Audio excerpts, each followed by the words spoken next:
মর্যাদা। তুমি বলেছো ইব্রাহিম খলিলুল্লাহ, মুসা কালিমুল্লাহ ওয়া মা কাযালিক, কিন্তু তোমরা আমার ব্যাপারে জানো না। আমি এবার আমার ব্যাপারে, আমার মর্যাদার ব্যাপারে তোমাদেরকে শোনাই। সাহাবীরা শোনো। আলা ওয়া আনা হাবিবুল্লাহ ওয়া লা ফাখর, জেনে রাখো আমি আল্লাহর অন্তরঙ্গ বন্ধু, তবে আমি রাসূল, এতে কোনো অহংকার করি না।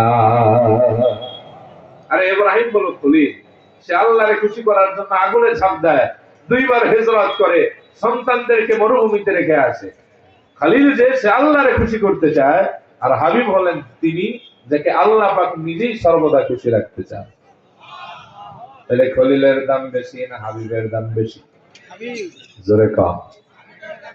এরপরে আল্লাহর হাবিব বলেন, শোনো সাহাবীরা, আরো আছে, আনা হামিলু লিওয়াইল হামদি ইয়াউমাল কিয়ামাতি ওয়ালা ফাখর, কিয়ামতের কঠিন ময়দানে আমি আল্লাহর প্রশংসার পতাকাটা উড়াবো। আমার হাতে থাকবে, আল্লাহর হাবিব বলেন, আমার হাতে থাকবে আল্লাহর প্রশংসার পতাকা।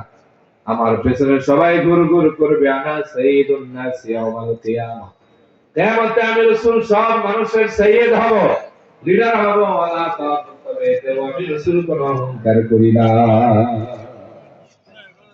নবীজি বলেন, আনা আউয়ালু শাফিঈন ওয়া আউয়ালু মুশাফফিঈন ইয়াউমাল কিয়ামাতি ওয়ালা ফাখর, কিয়ামতের কঠিন ময়দানে আমি রাসূল সর্বপ্রথম শাফাআত করব, আর আমার শাফাআতটা সর্বপ্রথম গ্রহণ করা হবে। আমি রাসূল কথা না